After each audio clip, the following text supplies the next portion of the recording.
My name is Lorrie Gillis, and I'm a resident of Grey Highlands, which is about a half-hour's drive south of Collingwood.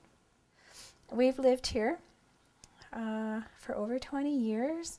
We've been working hard on it. We're not exactly what you call handy folk with the hammer and the nail or anything, but the basic structure was here. We didn't have to do too much, but we've been making it easier as we age, easier for us to manage horses and dogs and cats and snowy days and that sort of thing.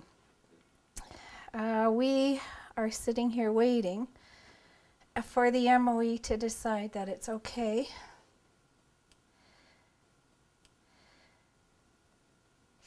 to put up 4 2.5 megawatt turbines.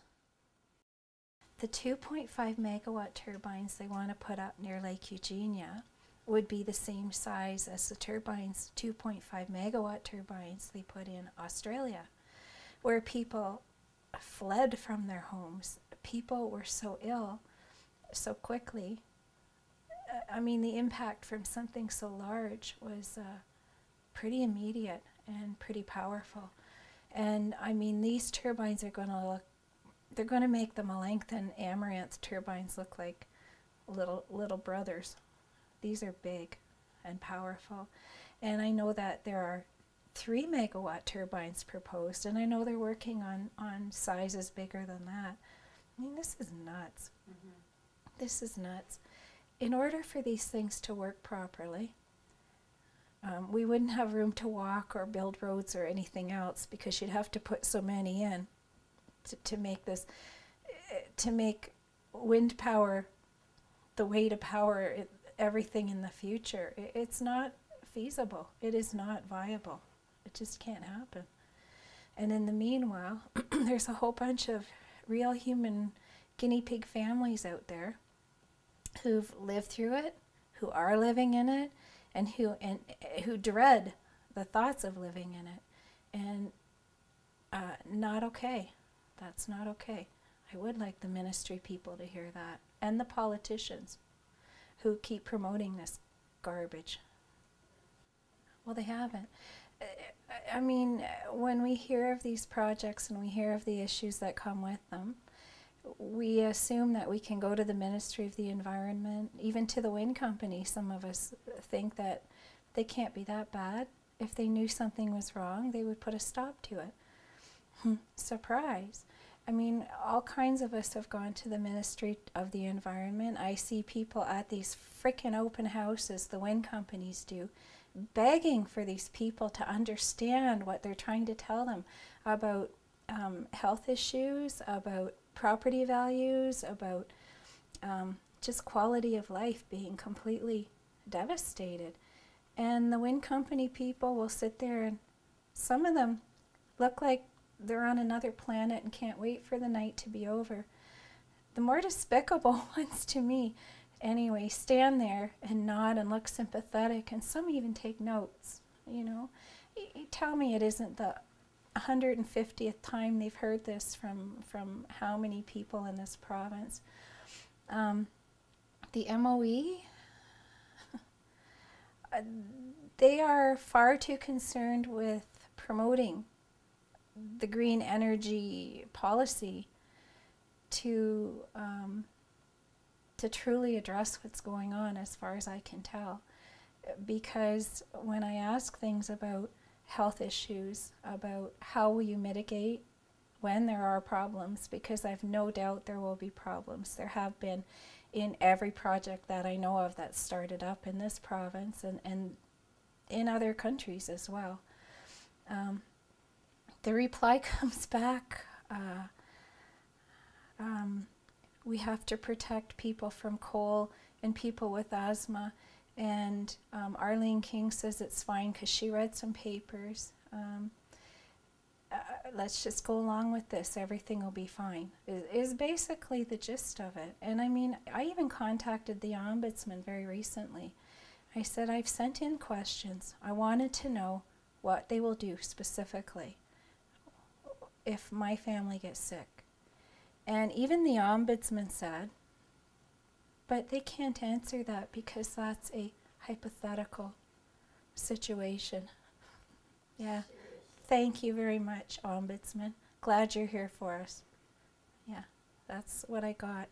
So I'm supposed to actually probably take about half a day to pull together a bunch of documents to send to Ombudsman, but I have to tell you, I'm not too highly motivated to do it because I know all kinds of people have sent all kinds of documents into Ombudsman as well. And they're still sitting there. This has been going on for at least 6 years in Ontario.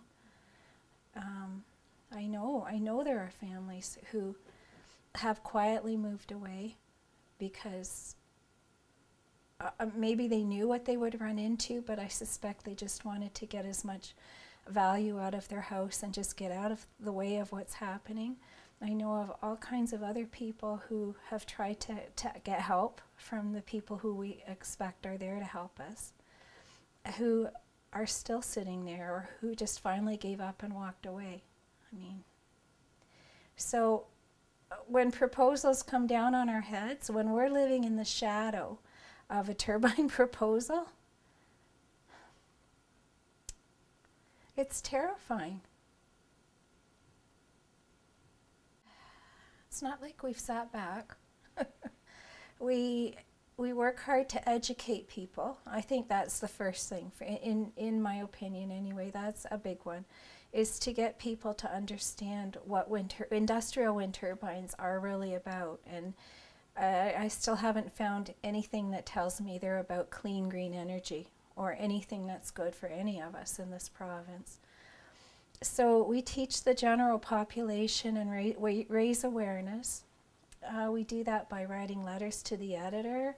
We hold information sessions like the one we did not too long ago in Maxwell. We attend wind company open houses as well, and we give information there too.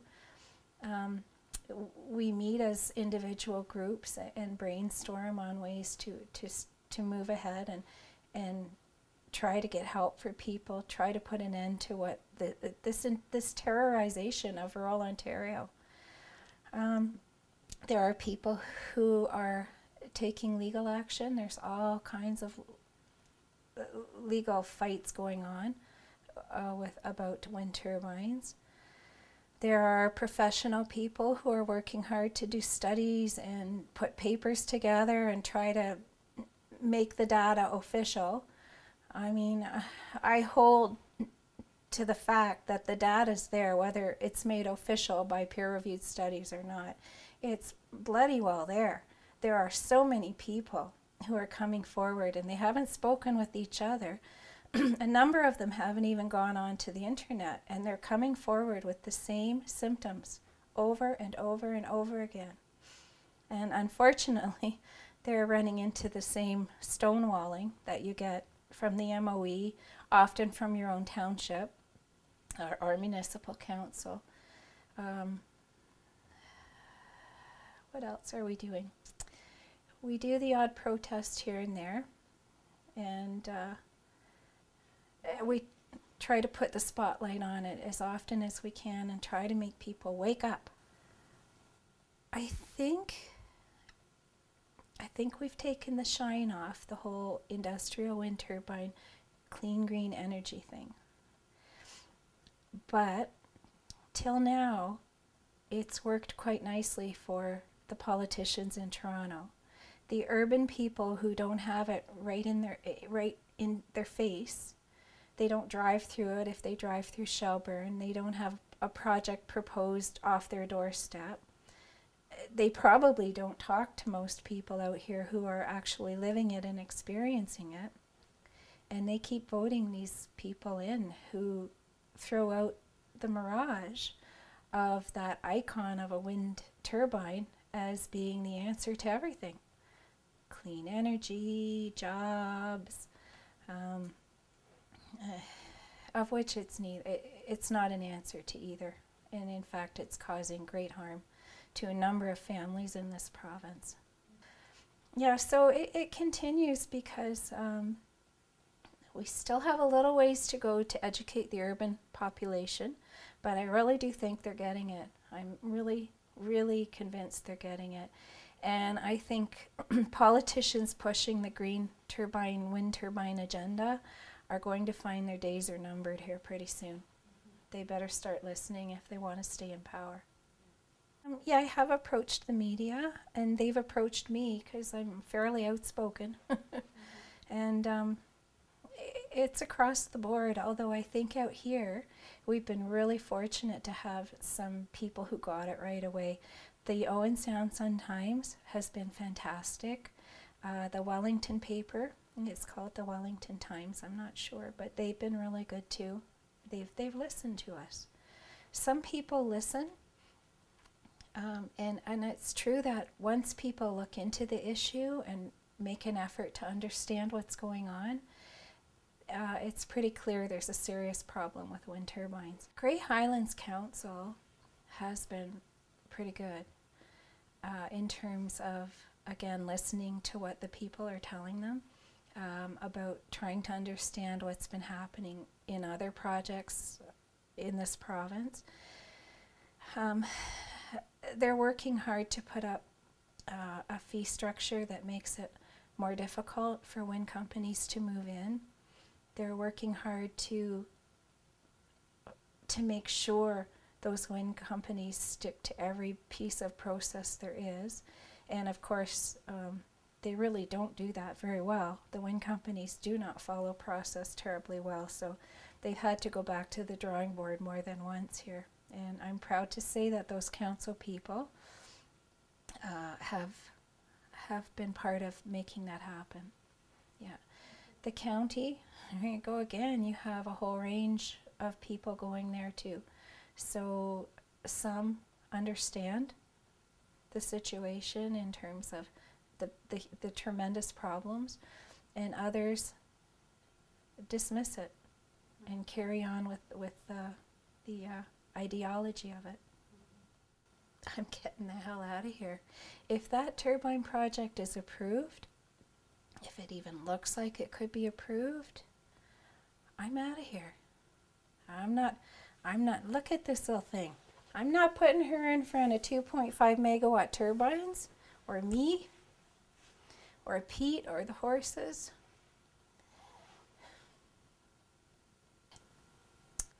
And I like it here, but it's not worth my health. Nope. So, sorry, Muffin. If they get close enough, we're out of here. I mean, Pete and I have already discussed it. I think if there's any hope, this is a good bet, really, because council has been actively, and I mean almost all of council. I think there was one dissenting vote to say ignore what's happening here and let it go. Almost the entire council is saying do not put turbines near Lake Eugenia. This company has had, I know none of the wind company project assessments and descriptions, and I use the word studies very loosely. None of them are terribly well done, but this one has been exceptionally poor. They've had to go back to the drawing board at least once. I mean, nobody wants it here. 2 people have signed up for it, and nobody else wants it here. We've seen what's happened to our neighbors in the Plateau project. I mean, nobody wants to be next. And I mean, when nobody's helping these people who are so sick, who don't know what to do, you know, when you got 80-plus-year-old ladies living in trailers because they can't stay in their home, and people sleeping in their cars, and heading out to the library or McDonald's or just anywhere to get away. And people who can't hold their food down anymore. And I mean, the common denominator is the turbines started up near them because they were managing or just fine until then. I don't know how it keeps going, you know. I don't know how some of these people sleep at night unless they're telling themselves, convincing themselves that we're dreaming this up. I don't know how else it can go on. I don't. So basically, all these people, and there's so many, who are coming forward with such terrible physical problems and mental problems after a while too. I mean, you can't be sick and not sleep and not eat and not become affected in terms of your memory and your ability to think and function.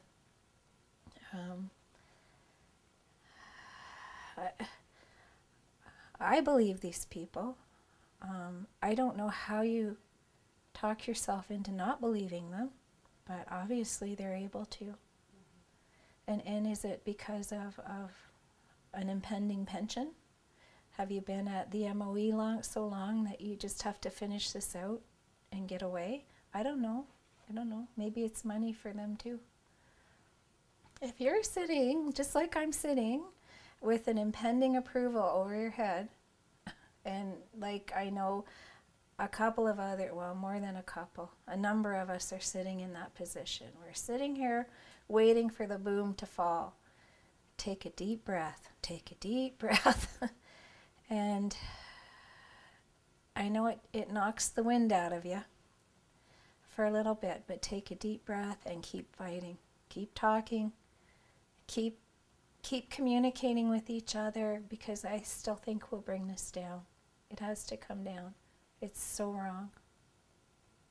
What would I like to say to the people who keep dismissing all these people who are horrifyingly sick, who've had to walk away from their homes, who have tried to bring information, very valid information and helpful information, to these people who continue to go, just put some more turbines up? I don't have anything very nice to say. And my mother always said, if you don't have anything nice to say, don't say anything at all.